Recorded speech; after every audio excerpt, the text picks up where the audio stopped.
आज भी हमारे पेरेंट्स में जो टिपिकल माइंडसेट होता है अपने बच्चों के करियर को लेकर, वो होता है कि या तो वो इंजीनियर बने या फिर डॉक्टर बने। लेकिन हमेशा की तरह सिविल सर्विसेज का क्रेज आज भी बरकरार है।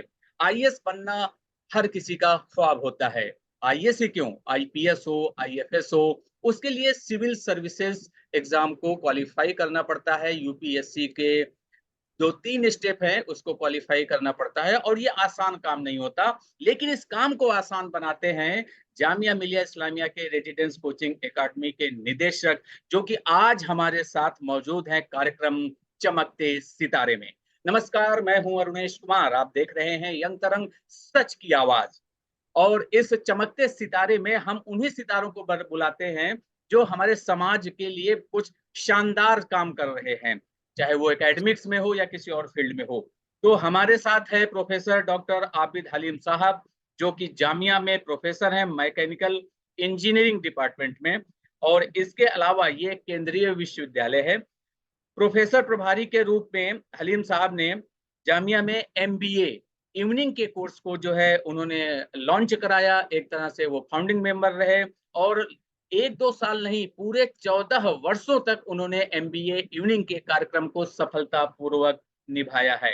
और इसके अलावा आज जो हमारे कार्यक्रम में मेहमान इस वजह से बने हुए हैं क्योंकि आजकल उनके ऊपर, और बल्कि काफी लंबे समय से एक बहुत बड़ी जिम्मेदारी रही है उनके ऊपर, और वो जिम्मेदारी ये है कि वो जामिया मिलिया इस्लामिया की जो आरसीए है, रेजिडेंस कोचिंग एकेडमी, उसके वो एक तरह से संचालक हैं, मार्गदर्शन उन्हीं का है। और बहुत बहुत स्वागत है सर आपका हमारे इस कार्यक्रम चमकते सितारे में। Good evening, it's my pleasure to be with you. तो सर, सबसे पहला सवाल तो मेरा यही है कि अगर इस साल की बात करें तो लगभग 151 स्टूडेंट्स हैं जो कि यूपीएससी की एग्जाम में शामिल हुए थे सिविल सर्विसेज में। उसमें से 71 स्टूडेंट्स इंटरव्यू तक पहुंचे और फाइनली 31 सिलेक्ट हुए। तो इस परफॉर्मेंस पर आपकी क्या पहली प्रतिक्रिया है? सबसे पहले कि यूपीएससी एक बहुत ही डिफिकल्ट बॉल गेम है और बहुत ही मेहनत का और लगातार लगातार मेहनत का एक इम्तिहान है। सबसे पहले आप ये चीज समझिए कि हमारे पास करीब करीब 150 बच्चों ने इंटरव्यू दिया और उसमें से आधे बच्चे, सॉरी, 150 बच्चों ने हमारे यहाँ से रिटन लिखा, मेंस का एग्जाम लिखा, और उसमें से आधे बच्चे ही सिर्फ इंटरव्यू दे पाए। मतलब आधे बच्चे रह गए। अब जब इंटरव्यू दिया तो करीब, मैं बताऊं आपको कि 61 बच्चों ने इंटरव्यू दिया। 10 बच्चे जो थे इसमें बाहर गए। उन 61 बच्चों ने जो इंटरव्यू दिया उसमें से 31 को सक्सेस मिली और 30 को सक्सेस नहीं मिली। तो मेरा जो नजरिया है वो डिफरेंट डिफरेंट है आपके नजरिए से। मैं 30 भी देखता हूँ और 31 भी देखता हूँ। जिनको सक्सेस नहीं मिली वो हमारे लिए ज्यादा इंपॉर्टेंट है। जिनको सक्सेस मिल गई वो तो चले जाएंगे, वो अपना, उनको नौकरी मिल गई, वो खुशी खुशी चले जाएंगे। शायद वो लौट के ना भी कभी मिलने भी आए। लेकिन जिनको सर्विस नहीं मिली, जो फेल हुए, वह हमारे लिए बड़े इंपॉर्टेंट है और वो फ्यूचर के लिए हमारे लिए बहुत इंपॉर्टेंट बच्चे हैं बिल्कुल जिनको कि इंपॉर्टेंट है, भविष्य इसीलिए में। कहा जाता है कि सक्सेस स्टोरीज तो सभी बताते हैं, असली बात होती है फेल्योर स्टोरीज को जानने और समझने की। तो जामिया में ये जी। यूपीएससी की कोचिंग देने का ख्याल कब और कैसे आया, और किस तरह से, क्या यूजीसी या मिनिस्ट्री ऑफ एजुकेशन से कोई सपोर्ट मिलता है, या जामिया मिलिया इस्लामिया अपने ही एकेडमिक काउंसिल या एग्जीक्यूटिव काउंसिल के थ्रू इस कोचिंग सेंटर को संचालित करती है? जामिया में ये कोचिंग जो है स्टार्ट हुई, एक गवर्नमेंट का एक प्रोजेक्ट आया जिसमें कि ये जी। कहा गया कि एससी एसटी माइनॉरिटीज और विमेन का गवर्नेंस में बहुत कम इनका पार्टिसिपेशन है, तो इनकी परसेंटेज बहुत कम है सिविल सर्वेंट्स, रिप्रेजेंटेटिव परसेंटेज बहुत कम है। तो गवर्नमेंट ने स्कीम चलाई और उसमें ये देखा गया कि जो माइनॉरिटीज हैं, एससी एसटी, उनकी बहुत कम परसेंटेज। मतलब अगर वो 15% है तो 2% 3% पे ही उनका परसेंटेज है। तो ओवरऑल डेवलपमेंट के लिए उन्होंने ये एक प्रोजेक्ट बनाया, उसका नाम था रेसिडेंशियल कोचिंग एकेडमी।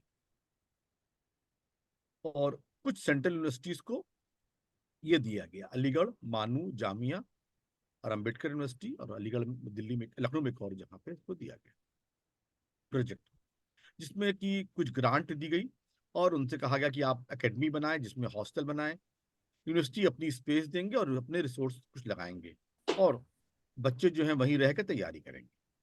तो ये प्रोजेक्ट 2014 में इम्प्लीमेंट हुआ हमारे जामिया, और स्टार्ट हो गया था 2012 में।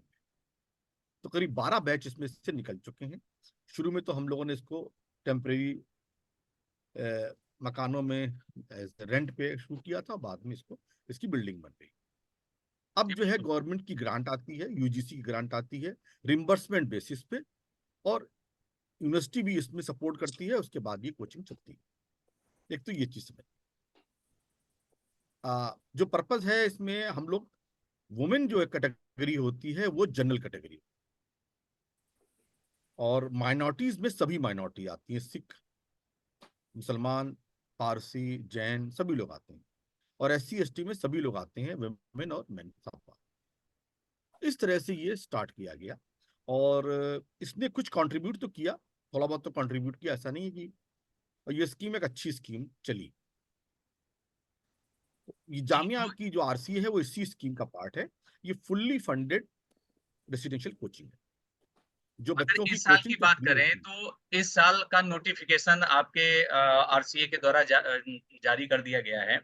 तो जी उसमें ऑल ओवर इंडिया से बहुत से पार्टिसिपेंट्स होते हैं, स्टूडेंट्स होते हैं, जो आपके जो एंट्रेंस एग्जाम होता है उसके लिए 10 जगह सेंटर्स भी बनाए गए हैं, दिल्ली, मुंबई और लगभग हर बड़े शहर में। तो ज्यादातर स्टूडेंट्स के मन में ये होता है कि अगर आरसीए में एडमिशन पाना है, वहाँ की कोचिंग की तैयारी करना है, एक तो फ्री में रहकर आप सुविधाएं दे रहे हैं, तो स्टूडेंट्स किस तरह से आपके एंट्रेंस एग्जाम की तैयारी करें ताकि उनको आरसीए में एडमिशन मिल सके, इसके बारे में कुछ जानकारी दी। हम लोग देखिए, मैंने जब स्टार्ट किया तो उसके पहले ये इतने एग्जाम्स 10 सेंटर पे नहीं होते। मैंने इसको 3 साल से इसको कोचिंग को अपने हाथ में लिया। तो जब लिया कोचिंग को तो इसमें बच्चों के जो इंटरव्यूज भी होते थे वो लोकली होते थे, और हम इतने डाइवर्स नहीं थे, इतने इतने इंक्लूसिव नहीं थे। तो मैंने पहला काम किया कि ऑल ओवर दी इंडिया इस एग्जाम को करवाने की कोशिश करी, और 10 सेंटर्स जो हमने कंट्री में लगाए, आसाम, नॉर्थ ईस्ट के लिए, ईस्ट के लिए बेंगलोर, बॉम्बे, पटना, लखनऊ, केरल के अंदर भी सेंटर्स लगाए गए, ताकि पूरे हम इंडिया के हर स्टेट से बच्चों को ले सकें। एक बात तो आप ये समझिए, डाइवर्सिटी जो है हमारे लिए बहुत इंपॉर्टेंट चीज है। बिल्कुल। ये एक इंडिया को रिप्रेजेंट करती हुई कोचिंग है, पहली चीज। फिर हमने लड़कियों पे बहुत जोर दिया, और हमने करीब करीब मैक्सिमम पॉसिबल लड़कियों को रखने की कोशिश करी। तो लड़कियों के हॉस्टल हमारे पास नहीं है, वो जो है जामिया की जो जनरल लड़कियां होती हैं उनको हॉस्टल वो शेयर उसमें रहती हैं। तो इस तरह से हमने 40% अराउंड लड़कियां इसमें कोचिंग में एडमिट करी। ऑल इंडिया टेस्ट होता है, तो क्योंकि बच्चे हम लोग लेते हैं जनरली, तो बच्चे काफी जो है पुअर बैकग्राउंड से आते हैं, बहुत से बच्चे, तो वो दिल्ली आके इंटरव्यू देना उनके लिए पॉसिबल नहीं होता। तो ये इंटरव्यू भी ऑनलाइन होता है, इसलिए जो है हम बहुत ही अच्छे बच्चों को ले पाते हैं, क्योंकि हम ऑल इंडिया टेस्ट लेते हैं और ऑल ओवर द इंडिया से बच्चों को लेते हैं। ये तो किसी इसमें दिल्ली ऑल का ओवर टेस्ट के इंडिया अलावा जो नहीं। एंट्रेंस टेस्ट होता है उसके बाद इंटरव्यू भी होता है, तो कितनी सीटें इस साल के लिए हैं, कितने स्टूडेंट्स को आप लोग अपने इस कोचिंग अकेडमी में एडमिशन देने जा रहे हैं? 100 बच्चे हम लेते हैं एज पर यूजीसी गाइडलाइन, और और उन उसमें भी 100 बच्चों को ज्यादातर हम, एक तो महिलाओं के लिए फ्री है और बाकी एससी एसटी आपने बताया ही है कि माइनॉरिटीज के लिए बेसिकली ये कोचिंग सेंटर है। लेकिन मेरा इसमें एक सवाल ये है कि जनरल कैटेगरी में भी बहुत से गरीब तबके के लोग बच्चे होते हैं, वो प्रतिभाशाली होते हैं लेकिन आर्थिक अभाव होता है उनके भी घरों में, परेशानी होती है, लेकिन वो टैलेंटेड हैं, सिविल की तैयारी करना चाहते हैं, तो क्या उनको भी किसी तरह की कोई मदद इस कोचिंग सेंटर से मिल सकती है? जिनकी जो हमारा मैंडेट है हम लोग उसी पे ही काम कर पाते हैं। हमको उसी के लिए ही मैंडेट पे ही काम करने का वो दिया गया है। और जनरल कैटेगरी में गर्ल्स आती हैं और गर्ल्स काफ़ी अच्छा करती हैं। आधे हमारे जो सक्सेसफुल कैंडिडेट्स होते हैं वो जनरली वुमेन होती हैं। आपको बताएं कि अगर आप यूपीएससी का देखेंगे रिजल्ट, तो कट ऑफ भी जब देखेंगे तो जो कट ऑफ है जनरल का और जी जो एससी एसटी का है उसमें काफ़ी डिफरेंस है, बिल्कुल। बहुत डिफरेंस। तो ये जो वर्ग है वो काफ़ी नीचे आता है। और रही इकोनॉमिक, जिसे कहते हैं आपके इकोनॉमिक कंडीशन की, तो इस वर्ग की इकोनॉमी ज़्यादा खराब है जनरल कैंडिडेट्स के मुकाबले।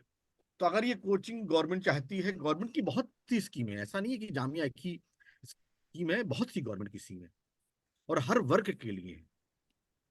तो तो ये अगर तो आपके बहुत छोटी कोचिंग सी एकेडमी स्कीम है। की, जी मैं समझ गया कि जनरल कैटेगरी के लिए वही है कि आपका अ, जो रूल्स रेगुलेशंस हैं उसके अकॉर्डिंग जो महिलाओं के लिए है वो भले किसी कैटेगरी के हों, बाकी एससी एसटी और हम्म। माइनॉरिटीज के लिए बेसिकली ये कोचिंग की सुविधा है।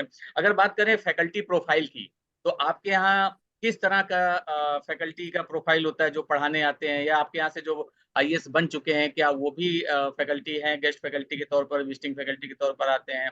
और क्या दिनचर्या रहती है कोचिंग में जो लोग एडमिशन लेते हैं? एक बात मैं आपसे बैक में फिर कहूँ कि जो सिचुएशन है कंट्री में, उसमें जो हम लोग लेते हैं फैकल्टी को, हमें बहुत लिमिटेड ग्रांट मिलती है। तो ग्रांट लिमिटेड होने की वजह से हम जो है अपने, जो कुछ जामिया के लोग, कुछ वो लोग जो सर्विस करना चाहते हैं, पब्लिक सर्विस, उनको इन्वॉल्व करते हैं। और लार्ज नंबर ऑफ टीचर्स को हम इन्वॉल्व करते हैं। टॉपिक वाइज टीचर्स पढ़ाते हैं हम लोगों के यहाँ पे। कुछ सब्जेक्ट जो होते हैं पूरे साल पढ़ाए जाते हैं, जैसे एथिक्स है, सी सेट है, ये पूरे साल पढ़ाया जाता है। और जो बाकी सब्जेक्ट्स हैं ऑप्शनल भी पूरे साल पढ़ाया जाता है ना। बाकी सब्जेक्ट जो हैं वो थोड़ा टॉपिक वाइज पढ़ाए जाते हैं। और नो डाउट जो बच्चे पास कर चुके होते हैं, जॉब में होते हैं, वो भी बच्चों को मेंटर करते हैं। तो एक बहुत बड़ा इकोसिस्टम होता है। आप समझ लीजिए कि करीब करीब आप हमारी वेबसाइट भी अगर खोल के देख सकते हैं कि कौन कौन टीचर है हमारे यहाँ, कौन कौन गेस्ट फैकल्टीज हैं। और ऐसा नहीं है, ये कोचिंग से भी, बड़ी बड़ी कोचिंग से भी लोग आते हैं हमारे यहाँ पढ़ाने के लिए, फ्री में पढ़ाने के लिए आते हैं, ऐसा नहीं। तो काफी बड़ा एक तबका है जो हमारे यहाँ पढ़ाता है। और वो पढ़ाते क्यों हैं आप समझ लीजिए कि जो यहाँ पढ़ाते हैं वो बच्चों में, उनको ये होता है कि वो अच्छे बच्चों को पढ़ा रहे हैं। तो वो अपने चैलेंज के लिए भी कई बार पढ़ाते हैं आप।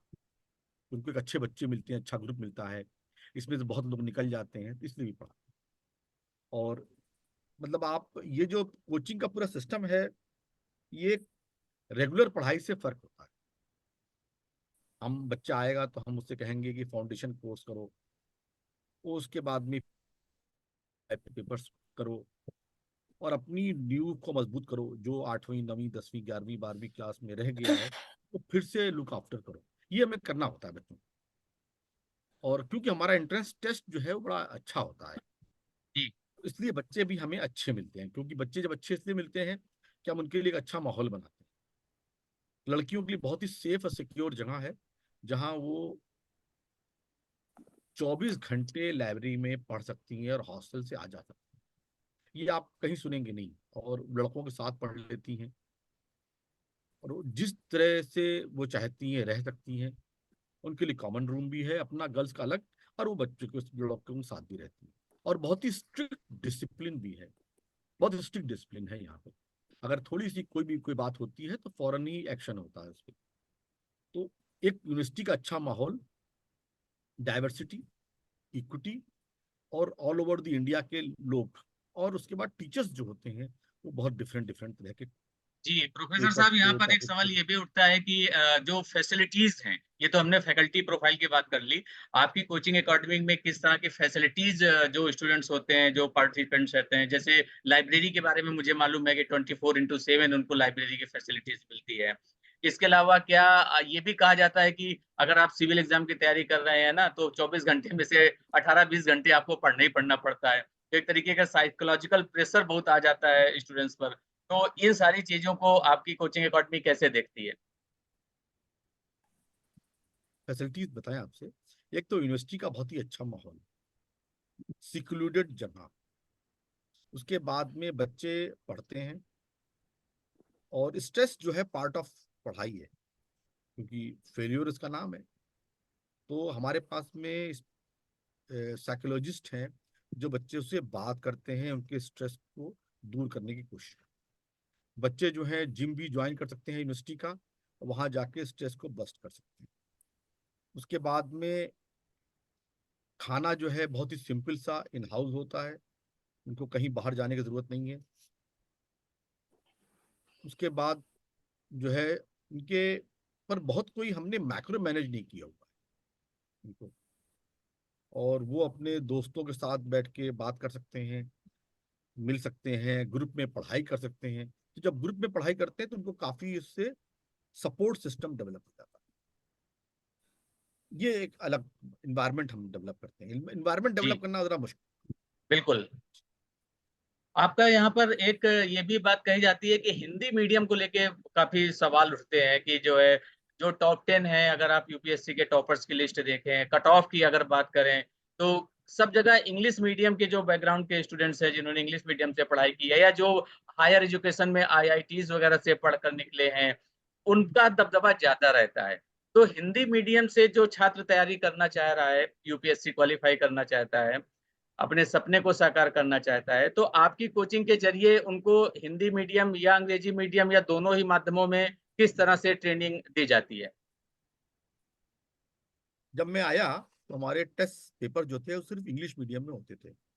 जी, मैंने इसको हिंदी में भी साथ में कर दिया है, ताकि मुझे मालूम है कि मैं यूपी का हूँ कि कितनी ज्यादा हिंदी बिल्कुल। वहां पर है। और बहुत मुश्किल बात यह है कि उनके पास बेसिक बुक्स नहीं है, जो बुक्स हमको चाहिए सब्जेक्ट की वो हिंदी में नहीं है। तो पहला तो हमने ये किया, कोशिश करी कि हम उनको टेस्ट में उनको एक एडवांटेज प्रोवाइड करें कि वो हिंदी और अंग्रेजी दोनों का पेपर साथ दें, और वो हम लें। फिर हम बच्चों को लेते हैं हिंदी मीडियम की, उनके टेस्ट सीरीज भी हम हिंदी में कराते हैं। लेकिन बताऊं आपसे कि जी, इश्यूज जो हैं वो बहुत बड़े हैं। इतनी आसान जो है ट्रांजिशन नहीं पॉसिबल है इंग्लिश हिंदी का। आप यूपीएससी के भी जो पेपर्स होते हैं उसमें भी ट्रांसलेशन में प्रॉब्लम आती है। पेपर जो बेसिकली वो इंग्लिश में बनता है, अब सी सेट जो है वो इंग्लिश में ही पेपर बनता है, उसके बाद उसको हिंदी में ट्रांसलेट करते हैं। तो जो कॉम्प्रिहेंशन है उसमें काफी, ऐसा नहीं, कई बार उसमें से मीनिंग्स फर्क हो जाते हैं। अब कई बार ऐसा होता है कि पेपर जो होता है जो बनता है, क्वेश्चंस बहुत ट्रिकी होते हैं और उनका हिंदी ट्रांसलेशन प्रॉपर नहीं होता है। तो नो डाउट हिंदी के बच्चों को बहुत एडवांटेज नहीं मिलती, या बहुत फायदा नहीं। जी। लास्ट ईयर भी हमारे कई बच्चों ने हिंदी मीडियम से दिया, इस बार भी दो बच्चों ने इंटरव्यू दिया हिंदी मीडियम से। और कई बच्चे ऐसे हैं जो और भी डिफरेंट लैंग्वेज को हम प्रमोट करते हैं, जैसे कि तेलुगु है, पंजाबी लैंग्वेज से भी बच्चों ने दिया। तो हम जो है ना ये डाइवर्सिटी अपने हम मेंटेन करते हैं। और हिंदी जो है फ्यूचर में हमें रिक्वायर होगी, हमें बच्चों को तो हिंदी में पढ़ाना पड़ेगा ना। बिल्कुल, यूनिटी इन डाइवर्सिटी तो ख़ैर हमारे देश की ही पहचान है। हाँ, और लेकिन हाँ, हिंदी और अंग्रेजी को लेकर के जो आए दिन विवाद होता रहता है, वो चाहे यूपीएससी के मामलों में हो या फिर दूसरे मामलों में हो, हमें उस पे नहीं पड़ना चाहिए, अपनी लैंग्वेज को ही स्ट्रॉन्ग करना चाहिए। एक सवाल आपसे ये भी करना चाहेंगे कि हाल ही में एक 12th फेल करके एक मूवी आई है, जो कि पूरी तरीके से सिविल एग्ज़ाम पर ही आधारित है। आपने हो सकता है देखी हो।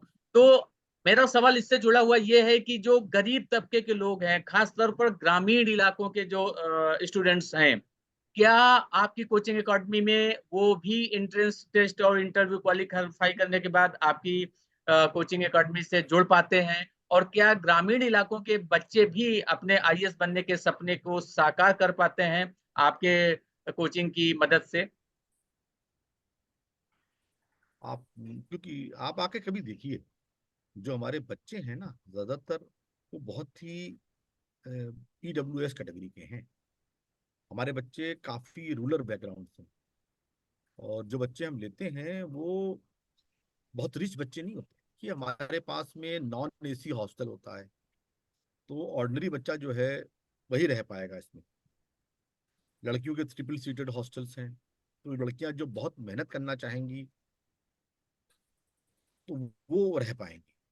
तो मैं बताऊंगा आपसे कि अगर आप रिजल्ट देखेंगे तो हमारे पास जो बच्चे सिलेक्ट हो रहे हैं वो बहुत रियली बड़े वीकर सेक्शंस के, और हम उनको चाहते भी हैं कि वो आए, क्योंकि एक बात बताऊं आपसे, उन बच्चों में जो है आईएएस बनने की जो चाह होती है वो बहुत अच्छी होती है, बहुत ज्यादा होती है, और वो उसके लिए बड़ी मेहनत करते हैं।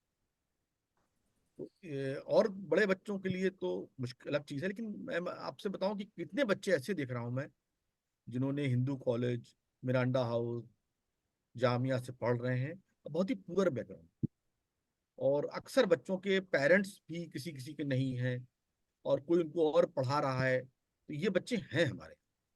और रियली बड़ी मुश्किल होती है उनको देखने के बाद कि मुझे कि मतलब उनको मैं कैसे हेल्प कर सकूं, क्योंकि हमारी कोचिंग फ्री है, तो हमारे पास इस तरह के बच्चे ज्यादा आते हैं। जो बच्चे जिनके वेल ऑफ फैमिली से हैं वो हमारी कोचिंग में थोड़ी आएंगे, वो तो कहीं और जाएंगे। बिल्कुल। और आजकल तो ये भी देखा गया है कि बड़े शहरों में, सिर्फ दिल्ली की ही बात नहीं कर रहे हैं, ऐसे छोटे शहरों में भी आईएएस बनाने के नाम पे बहुत सी दुकानें खुल गई हैं। कोचिंग का जो कहते हैं कारोबार हो गया है। तो आपको क्या लगता है कि ये सब बच्चों के जो सपने हैं उनसे खेलने की कोशिश हो रही है? कोचिंग का जो करोड़ों का कारोबार हो रहा है, इसको लेके क्या सरकार को कोई दिशा निर्देश बनाना चाहिए या नहीं? एक एकेडमिशियन होने के नाते आपकी इस पर क्या राय है? अब मैं अब क्या बोल सकता हूँ। आप तो स्टार्ट करें तो स्कूल को ही देख लीजिए, फिर आप जेई की कोचिंग देख लीजिए, फिर आप नीट की कोचिंग देख लीजिए, तो यूपीएससी की कोचिंग में क्या खराब, वो सब एक ही ट्रेंड है। जी बिल्कुल। और एक सवाल ये भी मन में आ रहा है कि कई ऐसे सब्जेक्ट हैं जो आज भी यूपीएससी के जो मेंस होता है उसमें वो शामिल नहीं है। उदाहरण के तौर पे बात करें अगर जर्नलिज्म की, आपके पता है कि हर एक सरकार में सूचना विभाग होता है।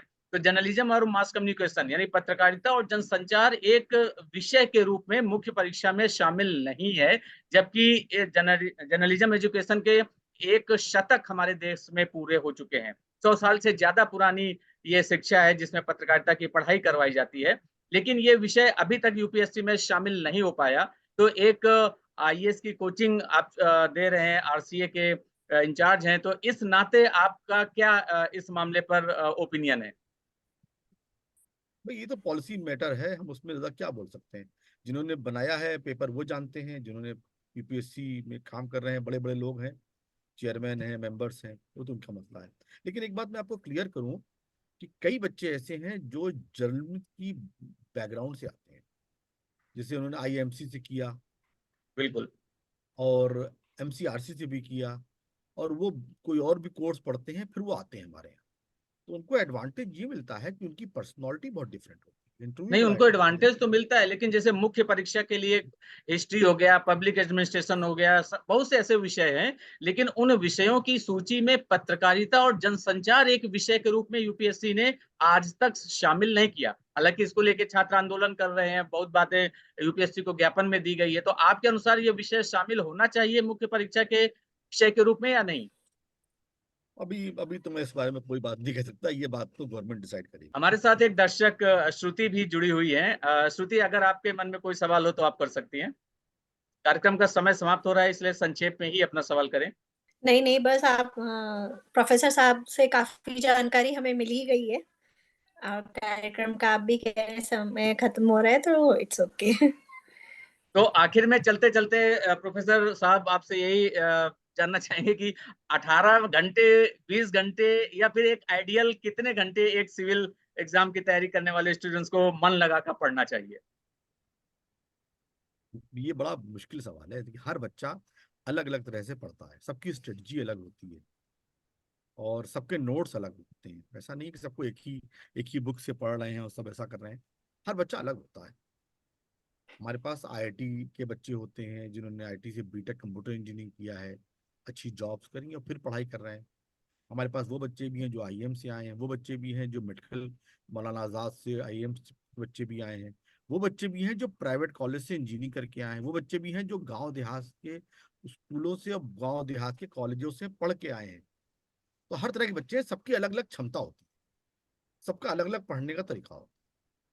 तो इस पे ना 18 घंटे और 12 घंटे पे तो मैं मुश्किल है कमेंट करना, लेकिन एक टारगेट होता है सबका पढ़ने का।